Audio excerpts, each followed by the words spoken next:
All right, let's kick this off then. Well, first, welcome and thank you everyone for coming to our May Scholar Strategy Network event, the do's and don'ts of community engaged research. My name is Lauren Nolan. I am one of the graduate fellows working with the New Jersey Philadelphia chapter of SSN. I'm also a doctoral student at the Rutgers Blaustein School. We have four fantastic panelists with us today. Before I introduce them, though, just a few thank yous and housekeeping items. First, thank you to everyone who made today possible. Our co-leads, Dr. Julia Sass-Rubin and Susan DeJarnett, Esquire, who are, like I said, our two chapter co-leads. I also want to say thank you to Stephanie, who's my other fellow counterpart, Stephanie Holcomb, here at the NJ Philly chapter of SSN. We are going to be doing audience Q&A, so feel free at any point to drop your question in the chat, and we will get to Q&A later in the event. Also, as I said before, if you can just keep yourself muted to limit background noise, that would be wonderful. And without further ado, I will introduce our speakers. You can read a bit more about their bios in the flyer for the event, so I'll just briefly do name and institution, and then we will launch into our first question. And thank you again so much to our panelists for being here today, this afternoon. So we've got on our panel, Dr. Akira Drake Rodriguez, who's an assistant professor at the Weitzman School of Design at the University of Pennsylvania in urban planning. We have Dr. Kate Jackson, who recently finished her dissertation, congratulations to her, and is now going to be in the fall an assistant professor at Lehigh University in their environment department. Dr. Edwin Mayorga, who is an associate professor at Swarthmore College and focuses on education. And finally, Dr. Nancy Wolf, who's a distinguished professor at Rutgers University and also runs the Survey Research Center there, and whose focuses in criminal justice. So I will launch right into our first question. And so I want to talk a bit about what community engaged research is and how we think about it. And so I'm just going to present a brief definition, a brief starting point for us. And we are defining community engaged research as the process of working collaboratively with groups of people affiliated by geographic proximity, special interests, or similar situations with respect to issues affecting their well-being. And so I want to turn this over to our panelists now and have them speak a bit about how they think about community engaged research. And in that question, tell us a bit about the work they do and the groups they've worked with. And so I will go in alphabetical order, and I'm going to start with Akira. Awesome. Thank you, everyone. So yeah, I think community engaged research is a large sort of field at this point. I know, if you're in public health, if you're in medicine, if you're in sociology, I'm in planning, so it feels almost like second nature. We work a lot with communities. We're often addressing real life and real-time problems with them. Maybe not in the fastest way because of academic publishing and grant writing, but we are working through it together. And it feels quite, obviously, like there are levels to it too as well. So how engaged are you with the community? How engaged are they in the actual research design process, the research data collection process, the writing, the dissemination? And I think it, doesn't always have to be, it sounds kind of like bad to start off this way, but I don't think it has to be everyone's giving like 50-50 in this process. I think very much so like a comparative advantage, who can do what well, and who has the time and capacity and the resources to actually execute and implement that. So the work that I do, I used to do a lot of historical work on tenant organizing, and now I do work, contemporary work with organizations and groups and individuals actually around public schools in Philadelphia, particularly around the condition of our school facilities, which are quite toxic. So this is something that's, I don't know, it's very interesting because it's what I essentially study is slow violence. And I'm working with people in real time around solutions and ideas and concepts that are really, really large, really, really traumatizing, and really are not things that are going to be solved in a day, if they're solved at all. And so I think that is also like really an important thing about community engaged research, is that it does provide some community, right? You're not like alone out there thinking about these problems, obsessed with these problems. You're in community with people. You get to talk about it a lot. And I think that's also like really helpful, is that particularly for marginalized communities, to be able to have access to resources and conferences and spaces where you can talk about this issue and have a platform, I think is also really important. So certainly that's sort of like my general takeaway, is that it's a large field. How engaged you and the community are really varies across topic, and what everyone can give, I think also sort of depends by field, by discipline, by the scope of the project. And so it would be hard to give one solid definition, but I do think there's a lot of variance for good and bad across it. Thanks, Akira. Let's go to Edwin. Yeah, hi everyone. Thank you. I actually am doing some community engaged work as we speak, which is why I'm speaking to everyone from my car. You know, I think my colleague and friend Akira did a really nice job, I think, of, or I would echo what Akira has articulated, which is the broad spectrum of what we might think about as engaged and community engaged work. I would say, so, you know, given what Akira's already laid out, what I'll drill down into a little bit is my own particular stance on it and how I engage in that practice. For me, it's two things. One that I'll highlight here. One is the notion of not just engaged but community driven, and the other piece is answerability. And I'll get to that in a minute. What I mean by community driven work in my particular case is finding and creating the opportunities and space for the brilliance of communities on the ground, people experiencing that slow violence, that kind of drip feed violence that Akira has talked about, and creating opportunities for them to be engaged and leading with the particular questions, problems, issues that they are seeking to address and answer, as a way to work towards a more liberated set of conditions for themselves and their loved ones, and broader populations, and, you know, whether it be urban communities or rural or suburban communities, you know, the broader constellation of the broader ecosystem with which they find themselves in. I think it's particularly important for me to think about community driven because I think I draw from traditions around the fight for community control, whether it be in education, public health, you know, libraries, that it's popularly and community-led popular and community-led or community-driven projects and work that is at the center of life. So the projects that I work on, I work on three that I would say are of various forms of that principle. The Barrio Education Project, which is why I'm here today, is primarily focused on, and maybe that'll be the one that I focused on here, is focused on the thinking about the ways young people in particular can take a lead in shaping their own lives and shaping the lives of their own communities.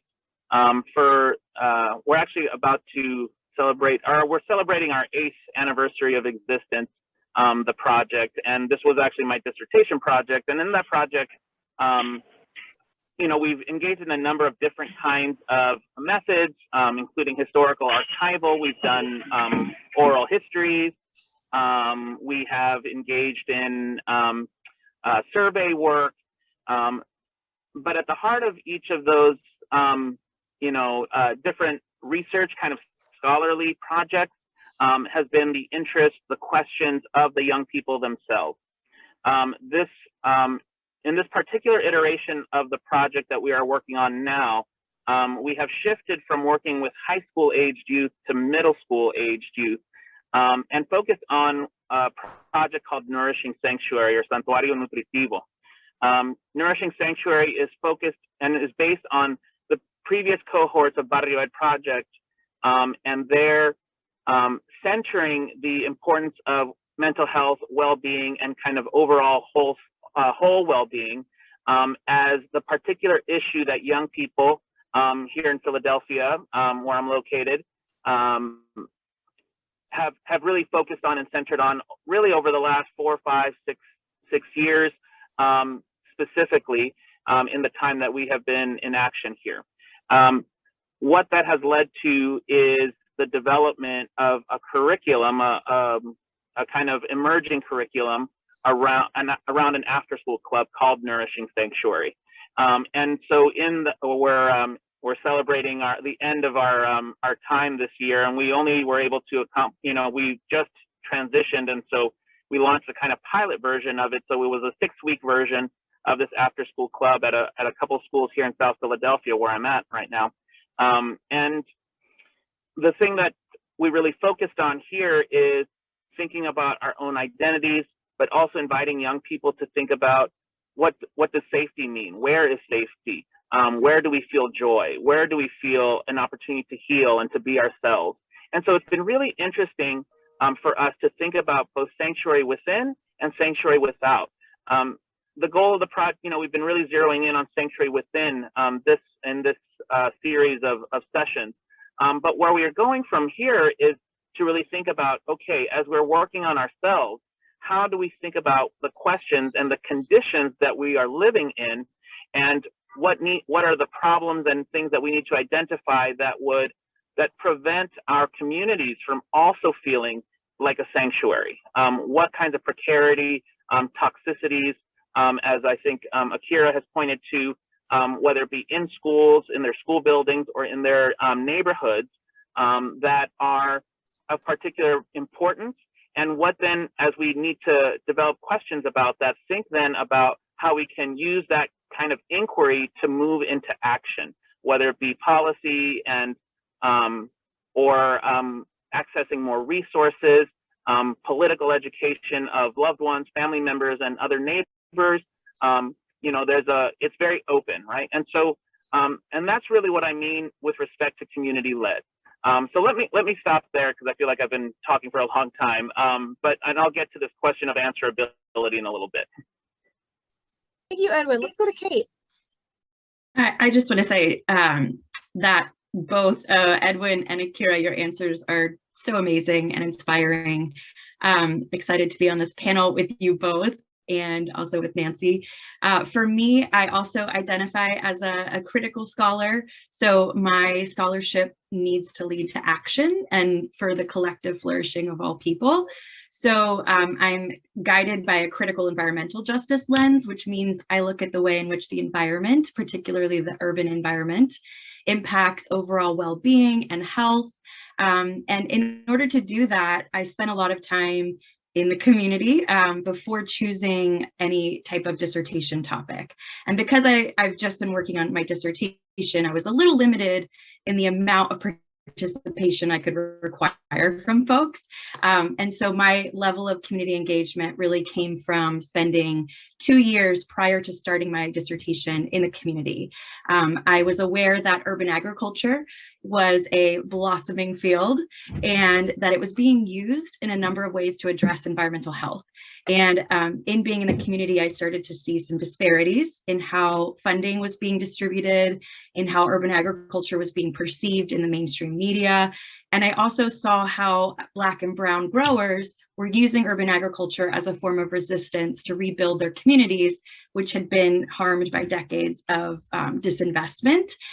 So studying gardens for me became really important as a way of being in community, listening to community concerns, watching and observing how community members were responding to slow violence in the environment. And so for me, the engaged aspect was developing relationships, being present in the community, going to advocacy events, showing up at gardens and volunteering my time, building relationships that then built my research questions, and that then built my research design with the intention of creating action that was in support of the grassroots movements for urban restoration. And so the work that I've been doing has been just that. It's led to incredible relationships, incredible depth of knowledge of how people experience slow violence in the environment, but also how folks are responding to that slow violence. Yes, Rob Nixon's slow violence, absolutely. And then how do we support those practices that are rebuilding cities, that are restoring neighborhoods and communities? For me, it's about breaking down barriers between scholarship and community, recognizing that there's been inequity in who has access to research, what that research does and means, and who's considered a scholar even. And so community engaged scholarship is really acknowledging that we're equal, and that local knowledge is so valuable and rich and often overlooked. And so partnering is important for, I guess, bridging that gap for me. Thanks, Kate. And let's go to Nancy. Sure. So thank you very much. Very rich contributions and thoughts. And I think this is a very good way to say what Akira said, is just how fungible and elastic this concept is. I tend to I tend to focus, like Kate, a little bit more on the scholarship, and at Rutgers here we use the term publicly engaged scholarship. So the definition that I tend to work with is that the work that I do is to create knowledge through an academic community partnership or collaboration that advances science and directly benefits the public and community. And in that definition, I see the three parts that have been already talked about. That central to that is this collaboration with the community. And much like what Kate says, is that the goal is to flatten any hierarchy and to be respectful of the expertise that is brought, that the academic expertise is equivalent to the community or the lived experience. So that collaboration needs to be substantive and sustained and bi-directional. It's just not one directional, which is typically the case with public intellectual. That when you're a public intellectual, it's the knowledgeable academic is translating knowledge to the community, but it doesn't have that bi-directional flow, so that each is influencing the other to better understand what the issue is at hand. The other part is that the knowledge that's created, that is the scholarship, is ideally multi-leveled. It can influence theory in terms of advancing the theory about how we think about the community or how we think about the prison, that many times the theories that are currently used are old and dated and aren't really accurate. So there's oftentimes methodological advancements, there's empirical advancements, but it also must be applied. It has to be taken down so that it can actually be useful and meaningful. And then the next part of it that I see that is so critical is that translational part, which, much like the simultaneous translation at the UN, that whatever knowledge is created is that it's translated back into the language of the scholars from a variety of disciplines, because my research, I feel, the only way that I can accurately capture what I learn in the community is to draw on so many disciplines. And then I have to write to disciplines that I wasn't necessarily trained in. So I have to learn these languages to translate it so that I can influence the way science is moving. But also I have to translate it into the language of policymakers to direct consumers to stakeholders and citizens. So that there's a lot of translation that needs to be done.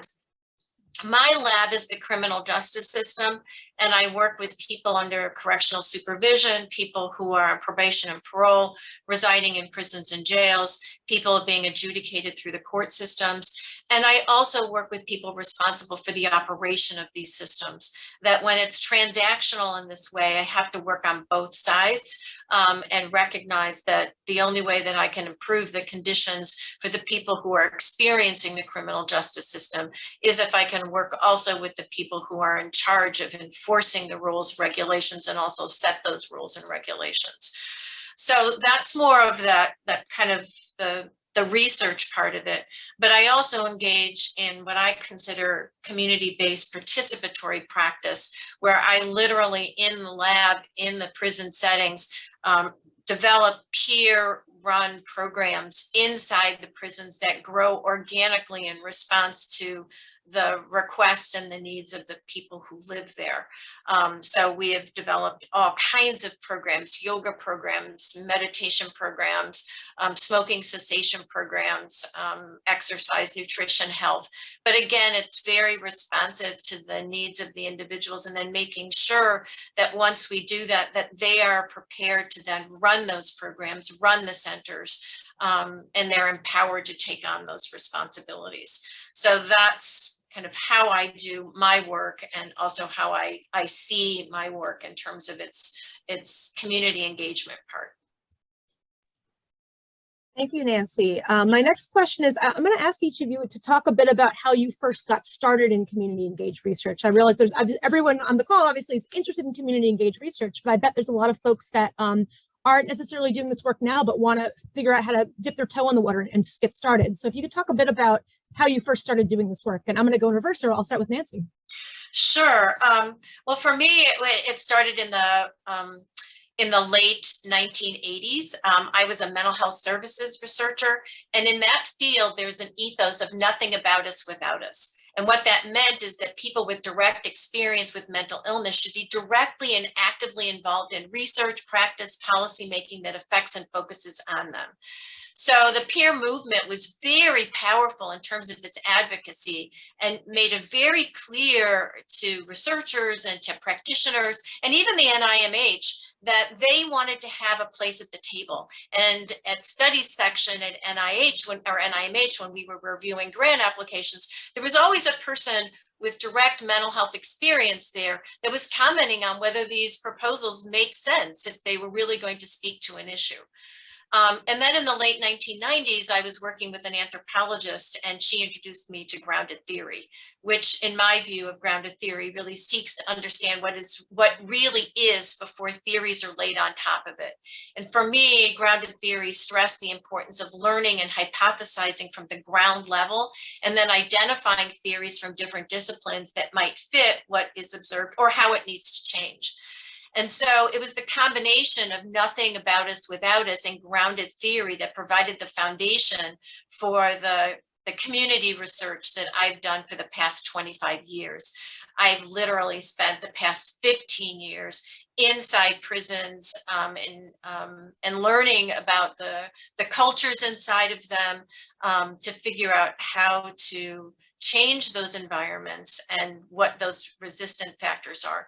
But I would have never been able to do this work for the past 25 years if I didn't have nothing about us without us and the foundation of grounded theory to tell me that I need to be in the community to be able to know what's really happening there, so that I can then use whatever knowledge that I have with the community to try to improve and make them more humane. Thank you, Nancy. Let's go to Kate. For me, similar to Nancy, I have been working in the policy arena for about 10 years. And so very familiar with community organizing and the tenets of community organizing, and equipping and empowering folks to influence policies and to have a say over their own lives. And so that was very important for me when pursuing my PhD.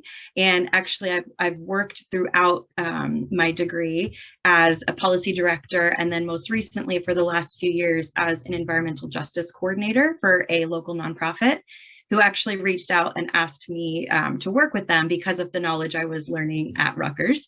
And so my work was really born out of just being in and active in community and listening, instead of, imposing what I thought might be helpful, but just literally listening for years to what folks were identifying as concerns and needs and ideas, and then using the knowledge and skills and access that I had at Rutgers to kind of make that connection for folks. So it, again, like Nancy mentioned, it's something that's just been very natural to me as a community organizer, a former social worker, and also as someone who is involved in the environmental justice movement.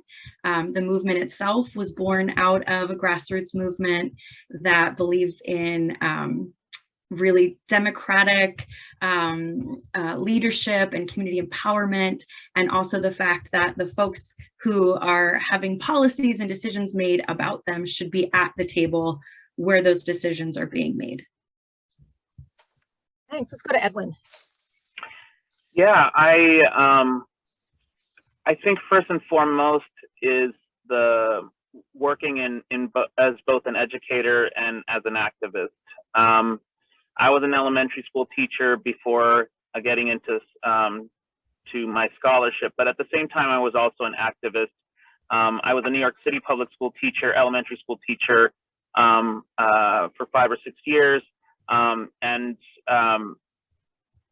during that time, I was also a very active member of the New York Collective of Radical Educators, or NYCOR, which is now in its 21st year, I think, as an organization, and I was an active member for 12 years.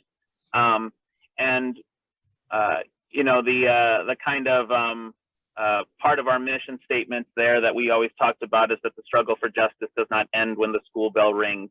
And so, you know, for us, it has been, and for me, it continues to be about that my scholarship must ultimately be focused on education, organizing, and being an accomplice to liberatory work in communities. And so for me, you know, the activism that started around demilitarizing our schools, the fight against high stakes testing, were fundamentally understanding at the same time that we are in service of and advocating and working alongside families and our students who were feeling that harm.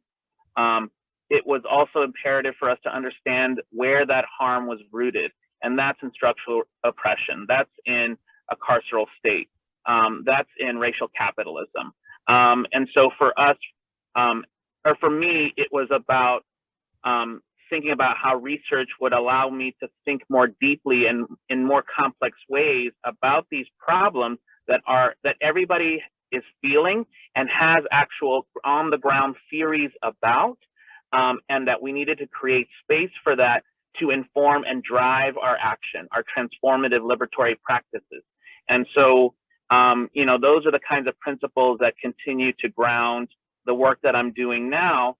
And, you know, for me, so much of it is really indebted to being an educator, both in the classroom, in the formal classroom, but also in the streets through the kind of political work that I've done. Thanks, Edwin. And Akira. Yeah, just have to sort of agree with what others have said. By sort of being in community, you are sort of led to this work. So I had actually no experience with schools or environmental issues or anything before I just started showing up at meetings. And in this very long 30+ year fight of Philadelphians attempting to get like healthy and safe school facilities, there has been sort of like a narrative that emerges from district and city leadership that the people who complain about schools are gendered in a way where they are seen as nagging. So they are often ignored. Their protests go unmet because they are, you know, gendered in a way that makes them both feminine, but also like not knowledge experts or not experts about this topic. So they were very much into the like everyone into the pool. How many people can we get involved in this problem of toxic schools so that more voices can perhaps garner more attention? So that was a role that I saw that I could fulfill, was being a new voice that had a new perspective, that maybe had a different lens of legitimacy that was not afforded to my colleagues in the community. And so I also feel as a member of an institution with more resources than any one institution should have, with a $20.5 billion endowment. That is very much my obligation for an institution that doesn't pay any property taxes towards those public schools that I study, to, as Edwin would say, kind of liberate those resources to the community. And so I also see that as something that is very, very important with community engaged resources, that it is kind of an active redistribution between these sort of institutions that hoard so much opportunity and advantage in those same neighborhoods where they are maybe not contributing in that way. Thanks, Akira. My next question for you all is, how do you identify and connect with the groups that you work with? I'll loop back around. I'm gonna start with Akira. Again, just by showing up. It seems like a lot of people said that these groups and organizations sort of came to them. And I feel that same way. If you're sort of out there working with people, going to meetings, helping set up and take down chairs at the meetings, and doing that sort of what a lot of us miss with going to Zoom, that sort of pre and after meeting discussion where we get the best field notes. That is really helpful. I started off working with parents that, or actually they weren't parents, sort of these organizations that were privately fundraising for public schools called the Friends of Neighborhood Education. And that is how I sort of got in with other groups. So just by sort of being present within the action, whether it's direct action or lobbying or attending city council hearings or Board of Education meetings or whatever it is, just by being there and showing that you're available, I find is a really nice way to meet groups and have groups present you with their research questions and with their issues and their struggles. Again, in like a very sort of organic, but also how Nancy was talking about, that bi-directional way, that it's not like you coming in with your ideas about what people should be researching for action, but they're like, hey, we've been actually collecting data about this. I've been going to every Board of Education meeting for the last 16 years. Do you want those notes? And you're like, yes. And so I think like that's like a really just sort of like making yourself available, saying, hey, I have graduate students that will work. I'll pay them and they can work and do some of that research for you, do some of those right to know or Freedom of Information Acts that a lot of groups need, helping them navigate bureaucratic processes. And so just sort of being there, it takes a long time, or, that time's relative, but it takes longer than if you were to just set down your own stakes and say your own problems and research questions. But the work that you get done, I think is much better in that way. Thanks. Edwin. Yeah, I think part of it here is that for me, it's dialogical, right? So it's about engaging and maybe I think in some ways hits on that idea of bidirectionality, that I think part of my effort has been to work in such a way that I ask myself the question, I have these resources, and how might these resources, or I have access to resources that I know many of the communities that I seek to and already stand alongside don't have access to. So how could we potentially and creatively leverage some of those resources? Well, I'm not sitting on how many billions, Akira, but Swarthmore's no schlep at all with its little, it's a tiny little college with a $3 billion endowment.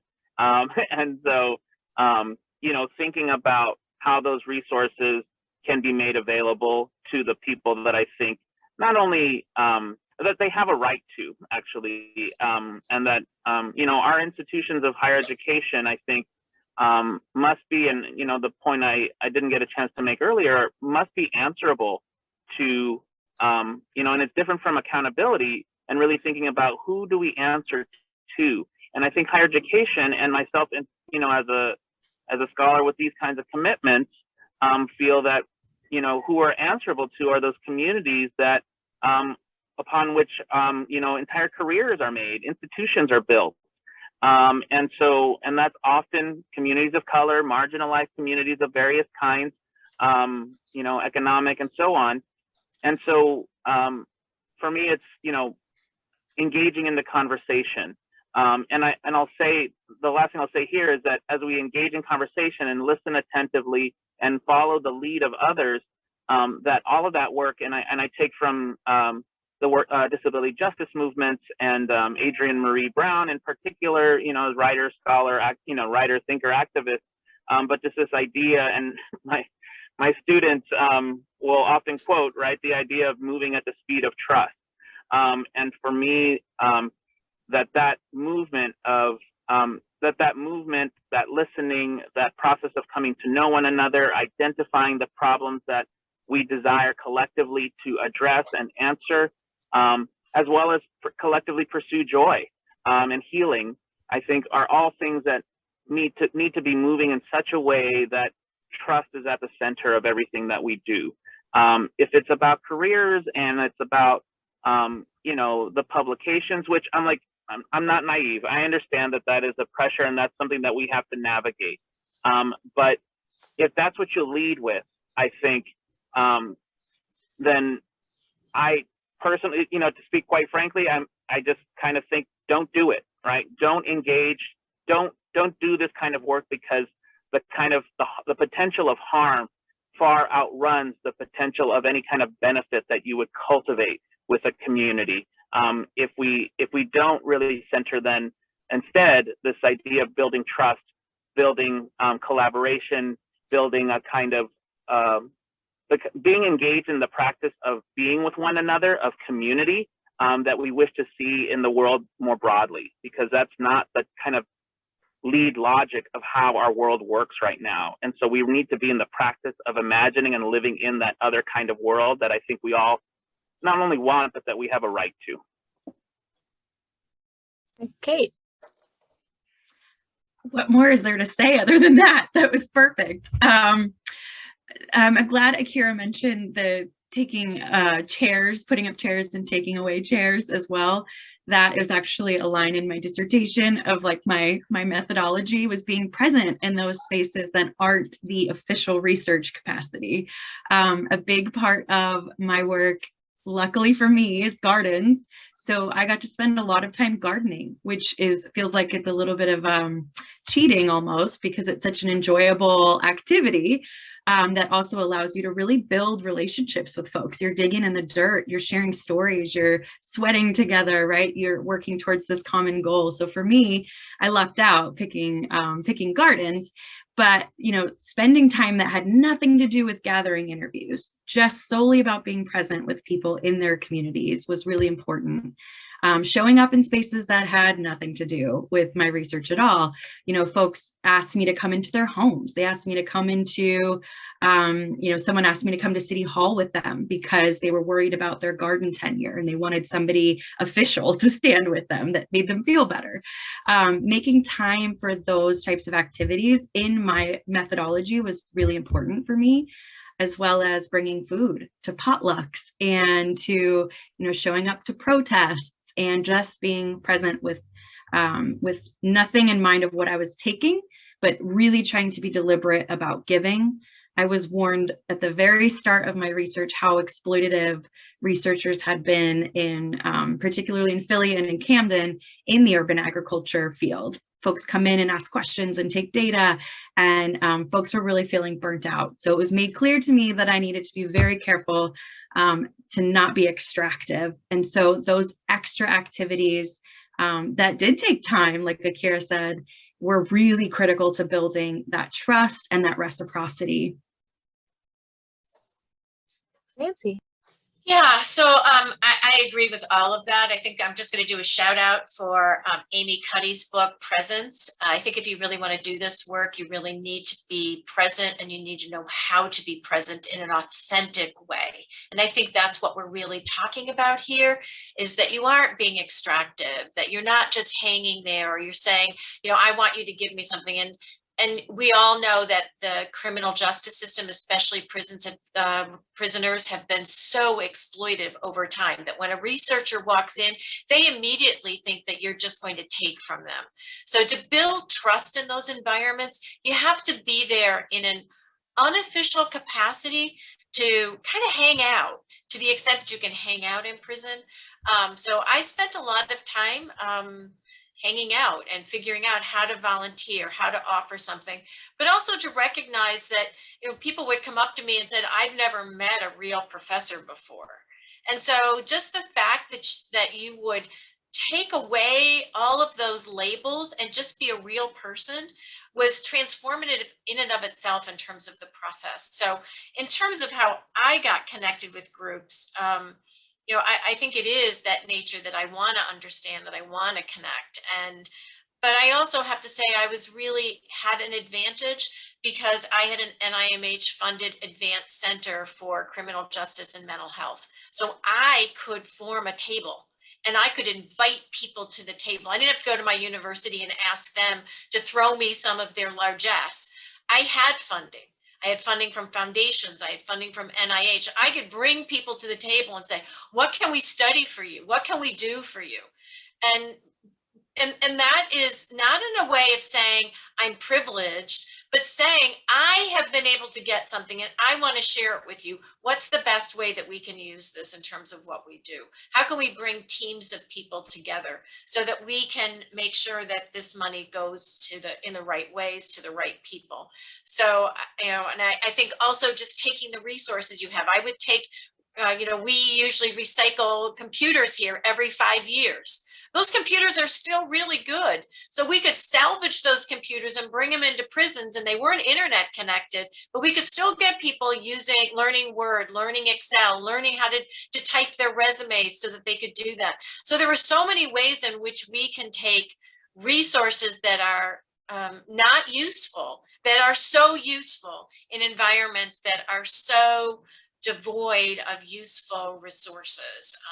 So I think there are so many ways that we can be creative to give, but also to ask, how can we use this money to study issues that are of importance to the agencies or to the individuals who are being impacted? So I do think that, you know, presence, authenticity, Amy Cuddy uses the term a community quarterback. And that's what I felt like my role was, to just bring all these people together and, you know, to talk about how we can build and coordinate. But you still have to be able to figure out how everybody can bring resources. And even in the prison, I would see men and women that would try to sneak food in to our meetings so they could share food, because that was important to them to be able to give back in their own ways. Or they would want to lead groups, so they wanted to learn yoga so they could lead the yoga groups. That you empower people along the way and you develop what I refer to as what is called the each one teach one approach, is that whatever I have, I will give to you. So if I know yoga, I'll teach you yoga. If I know how to do aerobics, I'll teach that to you, so that everybody's empowered. And then you just keep stepping it down so that everybody comes up to a level that feels very satisfying, and that we're all gaining during the process of growing towards the new reality. Thanks, Nancy. Two things in the chat, as Dr. Rubin noted. Please, audience, feel free to drop any questions in the chat, and we'll get to those shortly. And also thank you, Akira, for dropping in the link to Presence the book.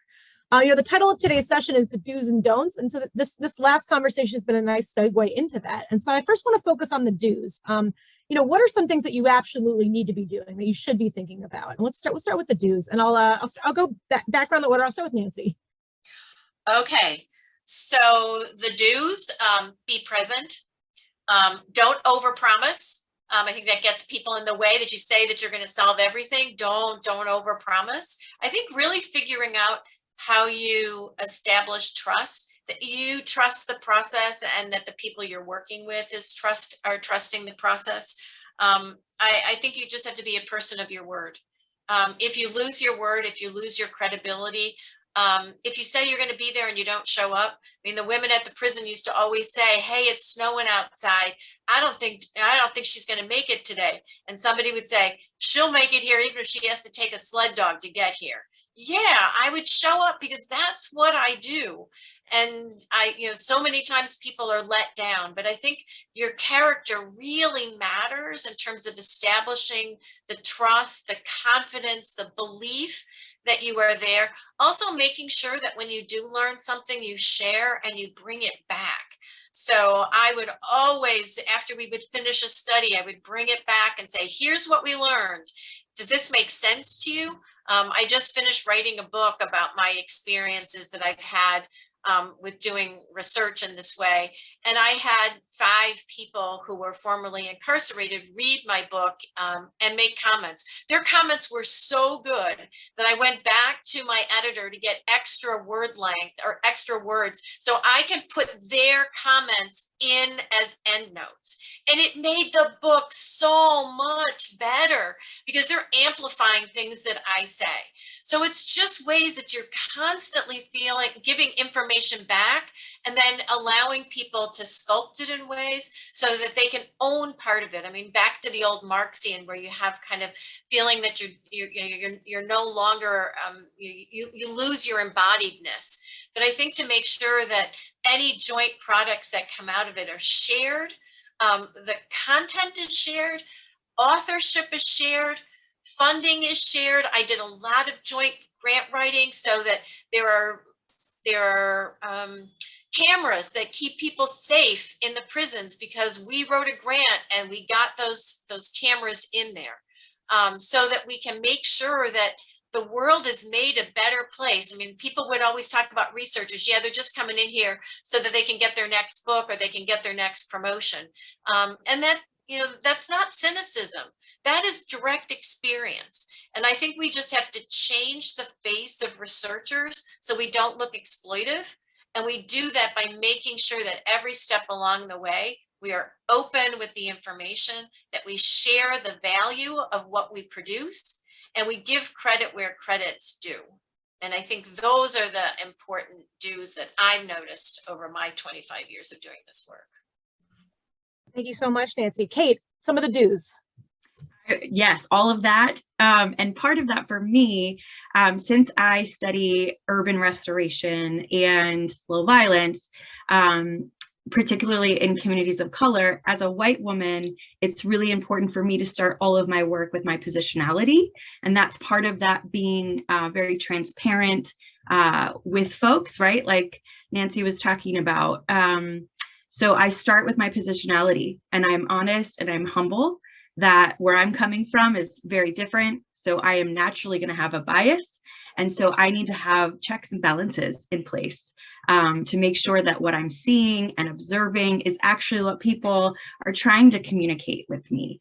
And so that's part of the trust building and the building respect with folks is acknowledging the weaknesses of my own bias and my own perspective and asking for partnership in that aspect. And so I use reflexivity checks. So I'm always checking in and journaling, but then also checking in and doing stakeholder checks. So like Nancy mentioned, taking the work back to the community and saying, hey, what do you think of this? Is this reflective of what you were actually saying or doing? Does this make sense? And is this respectful? And, in doing that, part of that respect and part of that building trust means that I'm also open to being told no. And I'm open to being told that there are spaces and questions and things that I am not meant to study. And I'm not meant, to take and reproduce as my own data. And so being able to respect that has been really important for me and a learning experience as well. So again, just the sharing of knowledge, but also my positionality and making sure that I am respectful and honoring of, what story is mine to tell and am I telling it in the way that folks would want it to be told? Thanks, Kate. Edwin, the do's. I think do, and not to be too repetitive, but I think do start with the question, who is this for? Who are we answering to in asking the kinds of questions we're asking? What at the end of the day is the kind of impact that you would want, not just anything that's produced by, research and whatnot, but the very act of building community, of being in community has, these profound rippling effects on not just the people who are involved, but everyone that is affiliated, connected into that ecosystem in some way. So really starting with that question. The other two things I'll say is something that I often tell my students and that I think about in my own organizing and teaching is the importance of having a thick skin, but always working with an open heart. Yeah, I mean, this work is extremely humbling. And you know, we start at the disadvantage, you know, in particular when we're working with communities that we are not of, because that means that we have to work really hard to earn that trust. It is not given, and nor should it be given. And so that requires us to understand with a great deal of humility that when you do show up, right, as I think many of my colleagues here on this panel have noted, that it's not in the position of, you know, I'm the value add, but you know, but through your work, through your actions, through your capacity to listen, and to have an open heart, and to do those very basic things like, yeah, putting up tables, doing all of that kind of stuff, you know, bringing the snacks, that all of that is work that builds towards towards cultivating that kind of trusting relationship. The last thing I'll say is the importance of do keep at the heart, do keep front and center both self and collective care. It's so easy, because this work is hard, it's easy to get discouraged. It's also easy to just be about the work to the point that you actually are harming yourself and harming others, or that, you know, entire collectives are harming themselves in the, you know, in the name of trying to work towards justice. But you know, in the 25 plus years that I've been doing this in various ways, at the end of the day, it ends up never being worth it if we have ultimately harmed ourselves in the process of trying to accomplish some important things. So it's, you know, trying to find that balance in a way that is about mutuality and interdependence, but also, you know, a kind of self-reflexive process of making sure that you are setting up your own boundaries, thinking about your positionality, as Kate said, and thinking about how to be in good practices where you continue to nourish yourself and nourish your loved ones, because otherwise we end up, you know, being no good to the movements that we are so deeply committed to. Thanks. And Akira, some more do's. Yeah, I feel like so many people have already covered all of the do's, but I do think very much in thinking about what Kate said about positionality, kind of like having some idea of what your values are, a little bit of like what Edwin said of like, who are you doing this for? Because both in my work with like public housing residents, which was not like super contemporary, but even in the work here with public schools, people want to do things that are not what you would have done. And you kind of have to make this decision, like, is this, you know, I feel like I know how this is going to turn out, and I don't think it's going to be particularly productive, but do I compromise the trust that I've built with this group by taking that stand? And that's like a fine line, I think, to navigate, is like when to sort of like voice your opinion and when to like, you know, make sure you're not taking up too much space in the room. And so I don't really have an answer for that, but I will say that is something that comes up a lot, and that you need to be kind of aware of that you will fight, I think, with your community allies, not like in a physical way, but in a way that's like you're kind of battling back and forth, and being humble is really important, and listening is super important, but also I don't think that they will respect you as much if you sort of comply to everything that they say either. I think if you can actually articulate why you think it's not a great idea, even if you all decide to go forward with it, I feel like that's better for the long-term viability and trust than if they were to find out, you know, a year later that you actually didn't support this at all. You just kind of did that so they would, you know, keep working with you. And so those are issues that I didn't really foresee or see a lot of writing on in methods articles. So true. Yeah. Are there any don'ts that we haven't talked about yet? Kira,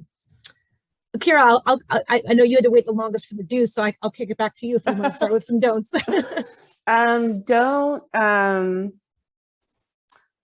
yeah, don't, I don't know. There's lots of don'ts, but I think one of the biggest don'ts is don't flatten every community member into the same archetype.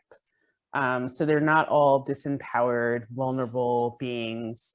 Some people that I work in communities make more than me and like have like better homes and like have their careers all set aside and everything. And so I think there's a lot of times where they're like, I am the one with the power and they are the ones without it. And that's also not very true. So I think like engaging with the community as you would engage with colleagues, right? Like thinking of them as like dynamic people with dynamic needs and knowledges, and being very kind of intentional and mindful of that, very present. Nancy mentioned earlier that you're aware that there are differences within the community, and that your work and your approach to that work should sort of reflect those differences as well. And also like never rely on the university for money and reimbursements. Always find a way around that because yeah, it's bad. It's only gotten worse in recent years, I feel like, in order to like pay people. So get around it. Edwin, don'ts. Yeah, I mean, I definitely want to echo Akira's point about, you know, I think about it as don't assume anything about anyone, because you really just don't know at the end of the day until you start engaging in the work with people, with folks that, you know, that very quiet mom that comes to each meeting but doesn't say a word, and you think, oh, maybe they're just kind of not connected or not interested. But the fact that they keep showing up, and then you know, you have a moment where you're learning new things about who they are and their histories, and then all of a sudden it's like they're one of your leaders, you know, co-leaders and so on. So never assume anything. I think the other thing is don't be extractive. We've talked about it already, and I just want to echo it again. This work should never be with the intention of going in to extract anything from anyone. You know, I think so much about Indigenous communities in particular, but I think all communities and communities of color, marginalized communities, their only relationship to higher education is an extractive one. And, you know, to most institutions is an extractive relationship. And we should never be guided by those kinds of intentions and expect to actually do the kind of transformative work that we have imagined ourselves being a part of. Yeah, let me stop there. Kate. Something that I have learned in a kind of a hard way, and I'm not good at it, is to not hide the uncomfortable data if you're going to publish it. So if you uncover things that are a little messy or complicated, but you're afraid of hurting feelings, don't publish that without first having the conversation with the community that you're engaged with. It just will make things really hurtful and compromise your data, really. Thanks. And Nancy.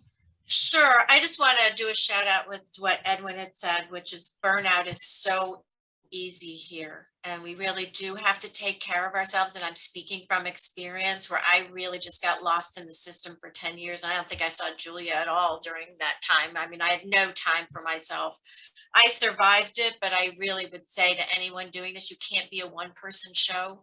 You really have to make sure that you pace yourself and kind of and have people around you that can be supportive. I think the other is that again, as an economist, don't put all your eggs in one basket. Things fall apart all the time. And especially if you're an assistant professor, and I did this work when I was an assistant professor, I took huge risks. I believed in my risks, but things can go wrong. When I was a full professor and I had an R01 to do a study, and I had done all the work, I'd worked with this prison system for years, I'd cultivated it, and there was a political change. I got caught in the crossfire. And even though they signed on to my contract, my grant, they would not approve my research protocol. And I was at risk of losing several millions of dollars because they would not let me put my study into the field. So fortunately, on my board was someone who was very well connected and got me into the Pennsylvania prison system. And so I immediately had to switch over, learn a whole new system to put a very large randomized control trial into a new system where I had no connections on the ground versus the system I had for 10 years in New Jersey. So things can go wrong, but you got to have a backup plan and a backup to the backup plan and a backup to the backup plan and a backup to that plan as well. So the other thing that I can tell from experience is you have to learn to listen to hear what's not said.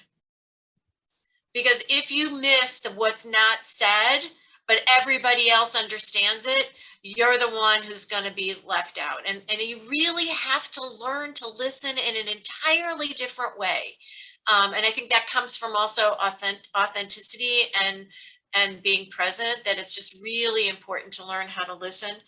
The other thing I think is important, especially in systems that are bifurcated by us versus them, which is like correctional officers and residents, you have to make sure that you don't take sides, because you need everybody's participation to understand that system, and you need everybody to work with you, because if one group decides not to work with you, it all falls apart. So I always try to tell people I'm an ambassador or I'm Switzerland. I can understand from both sides, but I also have to remember that I can't take sides, because then I get lost in that process and I can't work within the system. So I think those are the things that I would say are mistakes that can be made, just to be very, very careful of that. But most importantly, to just take care of yourself, because this work is so nourishing. And I felt so gifted with everything that I got, that I kept on wanting to give more and more and more and more. But I also know that, my personal life suffered as a consequence of that. If I had to redo it, I would do the same thing, because I was just so committed to what I was doing. But I do think that other people should be wiser than me and, try to find that balance.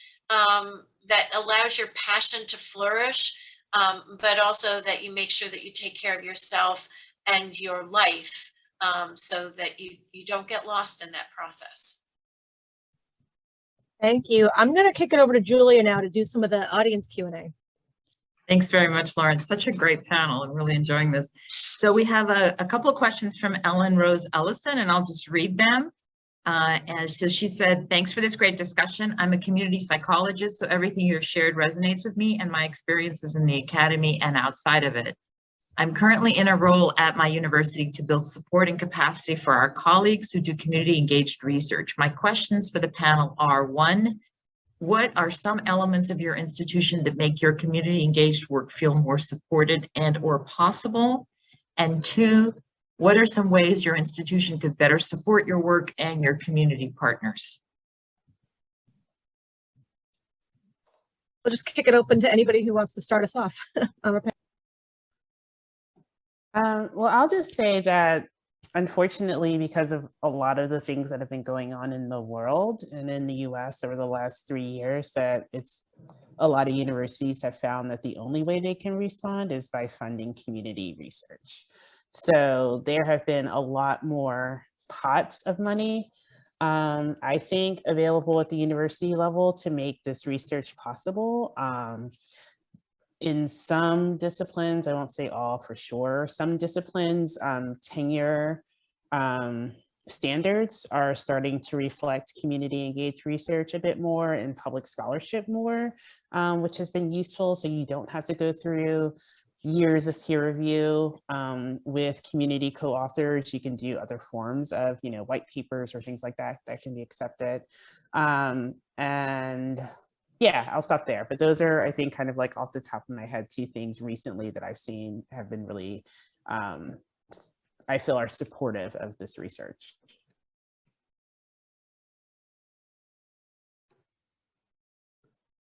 I'll just add, I think, you know, for a long time, the Eugene Lang Center for Civic and Social Responsibility at Swarthmore has been not just within the college, but I think in our region and across the country has been involved and supportive of cultivating this kind of work amongst faculty members, those that are already doing it, but also those who are new to it but have interest in you know, reorienting their work to do this kind of work. I will say perhaps the need for more support. Actually, I wanted to jump onto Kira's point about, you know, that yes, I mean, we're living in the triple, quadruple pandemics of climate injustice, you know, COVID-19, anti-Blackness, you know, and anti-immigrant sentiment, and so on. And so, so institutions, I think, have been compelled, some kicking and screaming, others much more willingly, to support and figure out ways to reframe and recast how they are, their image, their brand. And so, and I'm speaking, you know, not just of my institution, but just broadly.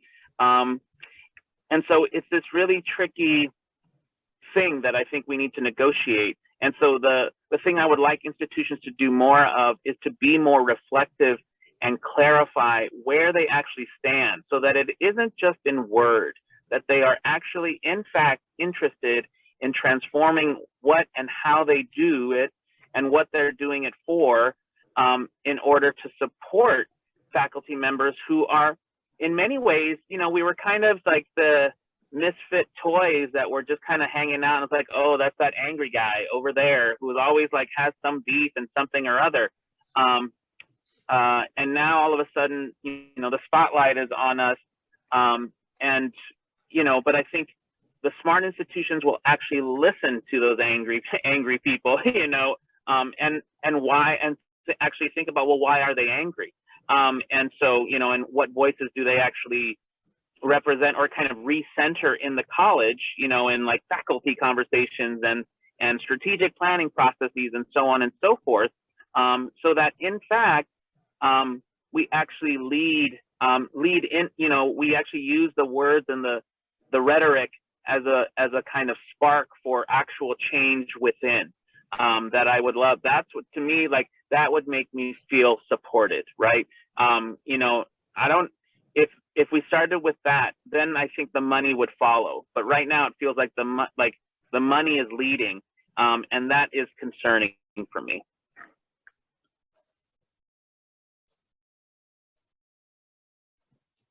Anybody else want to jump in, or in terms of these 2 questions? Okay. I think I'm too new since I'm just starting this fall. Nancy, did you want to add anything? Well, I mean, I'll just say, I mean, obviously I'm more advanced in my career. I also sit on the promotion review committee here at Rutgers. So, and I've been strategically involved with on the guidance for publicly engaged scholarship as we for our faculty here. And there's also going to be a bigger discussion at Rutgers that will lead to a major report. And we're trying to develop the metrics and all of those types of things so that we can make sure that we know what it is. I mean, we've struggled a lot with knowing what it is. And even in today's conversation, you know, that elasticity of the concept that Akira talked about at the very, very beginning, to really distinguish, for example, if you look at extension research by nature is publicly engaged, That is what they do. They do very little scholarship, at least at some land-grant colleges. They're much more doing technical reports, working with the farmers, doing those types of work. But their work is very publicly engaged. but it's not so much on the scholarship side. But they still can get promoted through all of their technical reports. Their scholarship is much later, but they're doing hundreds and hundreds of reports. So, and then there's the public intellectual, a very different version of this. They're very active. They're very much talking at the community. They're very much talking about what they know and disseminating that. And trying to make sure that they take what expert knowledge they have, whether they're giving testimony at the State House or whether they're writing books that digest research that can make it accessible. But a lot of it is translational. It's not saying that it's not important, but when we talk really about publicly engaged research, we're really got to make sure that it's got that integrity to the collaboration. It is just so important that we're really able to see that process, that you're using that technical expertise, that there's scholarship that's being produced at the same time, that there is an impact on the community, and that we can measure what that impact is so we can give credit to it. And that's really difficult. And that's why it's so, at least at Rutgers, when people go up for promotion, you're allowed to use experts in the field that can speak to the impact of your research. They're not academics, but they are the experts in the field who can be the part of your external letter writers. So for example, I recommended in my promotion packet to have the Secretary of the Department of Corrections. He knew the work that I was doing. He had that stature that he could say what my impact was on the system. So that you want to make sure that you plan for that and that you can see that you're allowed to use those kinds of, to get those types of letters so that you can cultivate that. So we're making all kinds of inroads to try to formalize this, because I think the administration here at Rutgers and many other universities, when I was on the academic leadership tour and we went to the different Big Ten, would see that there is very much this articulation of publicly engaged scholarship. There's communication now across the universities about how to measure it. How are you measuring it? How are you making sure that you're measuring it accurately? If you curate an art show, is that publicly engaged scholarship? No. How can you have art without that? So, I mean, you get into all these complications so that you can really figure it out. But what junior folks or people who are moving up and still getting promotion, it is so important in your personal statement. And Julia knows that I just gave a presentation on this to some through the university about how important it is in your personal statement to make sure that your reviewers understand what you do. You've got an education role that you have to play. You have to tell them what this collaboration is. You have to explain how it works. You have to talk about the impact. You have to figure out how to measure that impact so that you can say how you've changed the community and demonstrate in ways that are meaningful.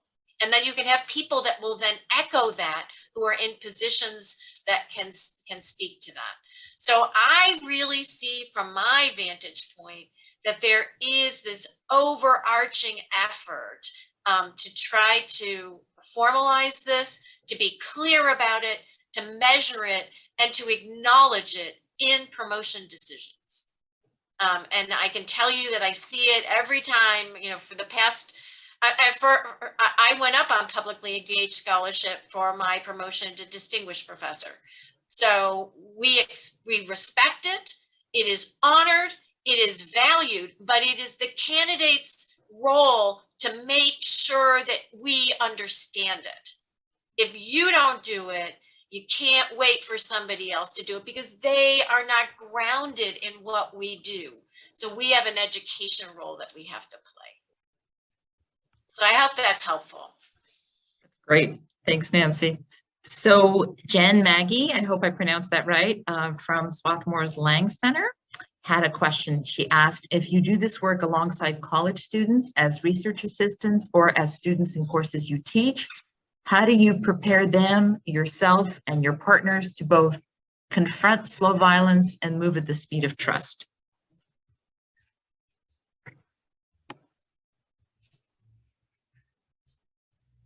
Well, this is a question that's actually come up a lot. I teach only graduate students. I'm in a planning program. It is a 2-year program. And our university is in West Philadelphia. Philly is the largest poorest city. And so there's been like a lot of harm from the university towards communities.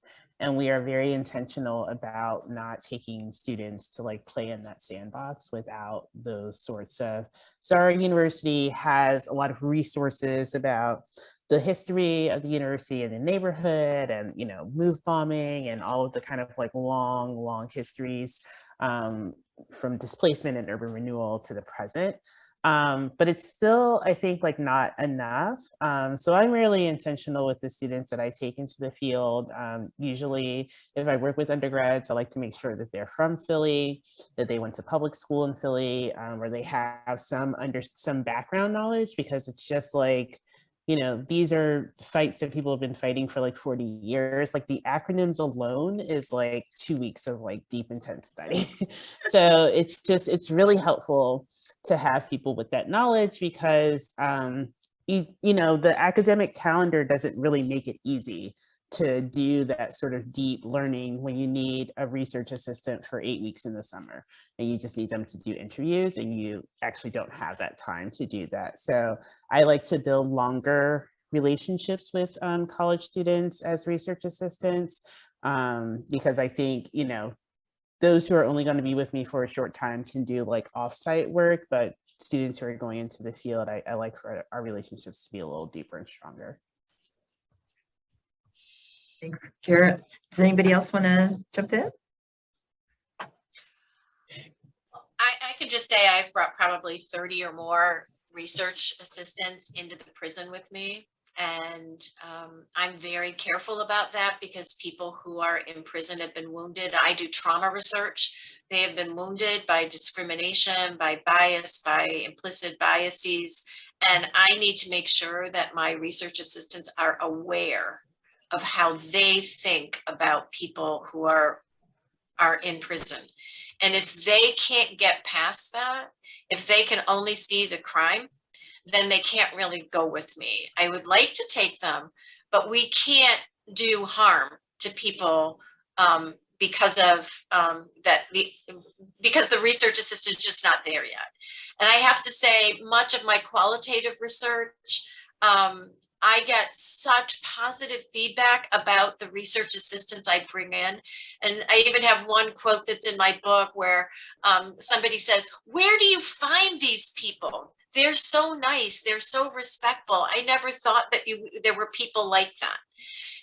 And so many of the research assistants and the people I've worked with inside prison have been so healed by the experience of working together. And I have one example. There was one time I was at a Supermax facility. We were supposed to go in. There was game playing that the officers didn't want us there, so they did an alarm, which meant we couldn't go in, delayed us. So I said, okay, we're going to go and we're going to look at the files first, and we're going to extract the data that we needed from the files. Big mistake, because when you see the files and you see what people have done, oftentimes in very stressful circumstances, fear kicks in. And so when my research assistants then went to meet the people, they were afraid of them because of what they read in the files.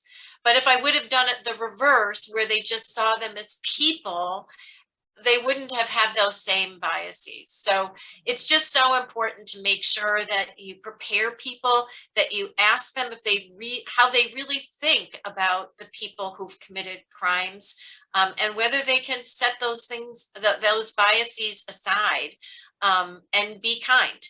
And again, we do all the types of things that Kate was talking about.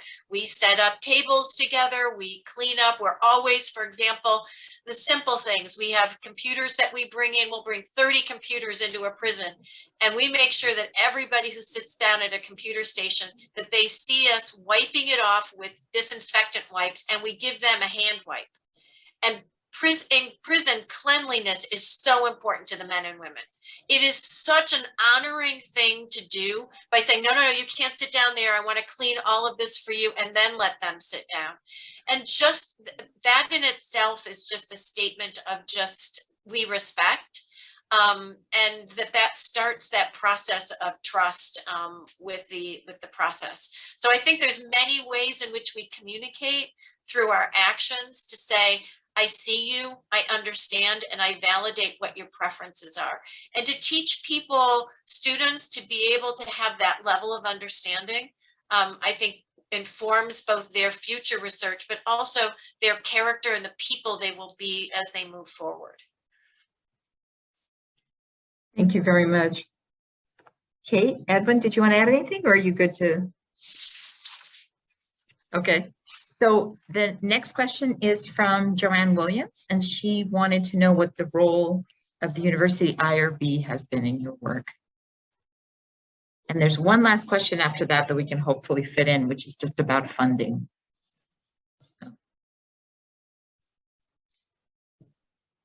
I'll jump in and say the IRB is a whole journey, especially, you know, for me working with young people, having to think about it. I think it was Wendy who said you know, when you're writing your statements for, you know, promotion or tenure, et cetera, or when you're writing, you know, for grants, et cetera, it's a bit of education work that you need to do. And you know, IRBs are funny little creatures in that, you know, it really depends. In the past, for example, at Swarthmore, we've had times where the IRB was directed by someone who was more trained in medical, like a medical kind of clinical model of IRB. And so coming in with sociological, more, you know, qualitative oriented kinds of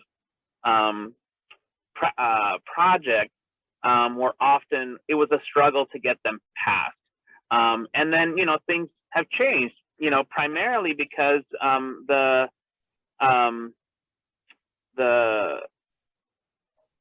kind of the framework for thinking about what a study even is and what it does is, there's more kind of a favorable, more understanding position of it. Whereas, yeah, so, you know, I think part of it is that, but, you know, I think the point I wanted to make is how much education work we had to do to just to kind of lay the groundwork and explain what it is we're trying to do. So it's an uphill battle, I think. And, you know, I haven't always been successful. Sorry, my young people, speaking about undergraduates, they're all just leaving.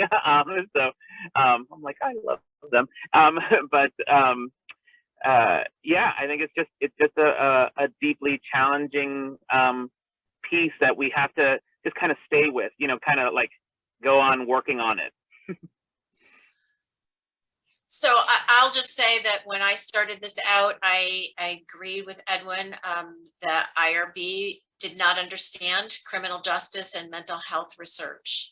I spent a lot of time education on the education mission to help them understand. I also brought in resources and brought in some mental health law academic to help us work with them to develop some documents that would be useful, that would make it easier for us to work with them.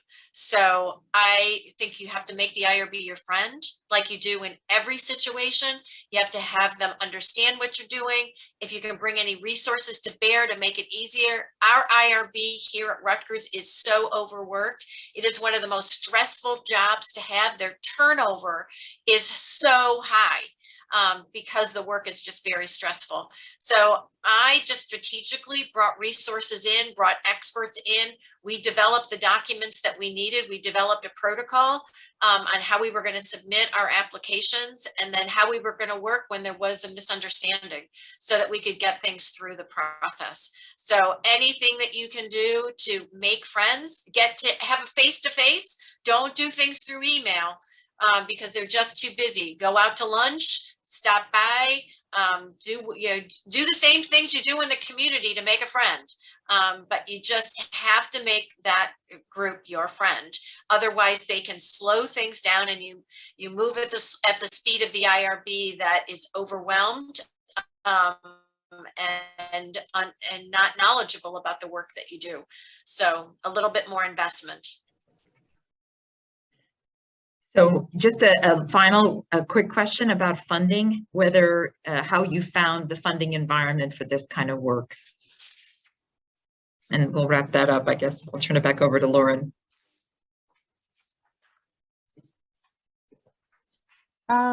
This is also something that in recent years, I feel like is changing, where there is funding available, but they're not really quite sure how. I think like a lot of foundations are trying to do community funding, but they really don't get it. So you end up seeing a lot of the same sort of like institutional projects being funded that are not really what I would consider community engaged research, but like may tangentially work with a group. And so I think that's something that's hard because usually when you're doing like community engaged research, the metrics and outcomes are not super well defined at the onset when you're writing a grant proposal, and that makes it difficult. So it's one of those things where you have to do the project before you can get the funding for the project. So that I think could change. I know like in terms of like education, like Spencer Foundation has been getting better with doing more community-based grants. I think even WT Grant is starting to turn around on that. So it's like, I think coming, but right now it's still like a little, they're like kind of unsure when you're like community stipends, $40,000. Great. Anyone want to add to that? I just wanted to add really quickly, and I wholeheartedly agree with Akira and Akira's earlier point about, you know, there is more interest, and so I think that's a good thing, you know, as complicated as it is. I will also say that it's a sustained, it's kind of like, for me, it's ended up feeling like I'm running a nonprofit organization in the sense that like the grants, like living from grant to grant is challenging, particularly when you want to do sustained projects over time. And so, but I think that also opens you up to thinking about other resources that are more community focused rather than research focused, because that's another entry, and there's a lot of money flowing into those kinds of things right now, or, you know, over recent years. And so, so you actually have another kind of pot to look into that. And, you know, community groups or, you know, partners are often really interested in also like helping to put, you know, packages and proposals together so that they, you know, so that the money actually goes to them and the research bit is like a tiny fraction of it. And so, you know, which is, I think, as it should be in many ways. And so, you know, you want to be kind of having an ear to the ground for those kinds of opportunities alongside some of the, you know, traditional scholarly foundations like Spencer and WT Grant and, you know, Woodrow Wilson, et cetera.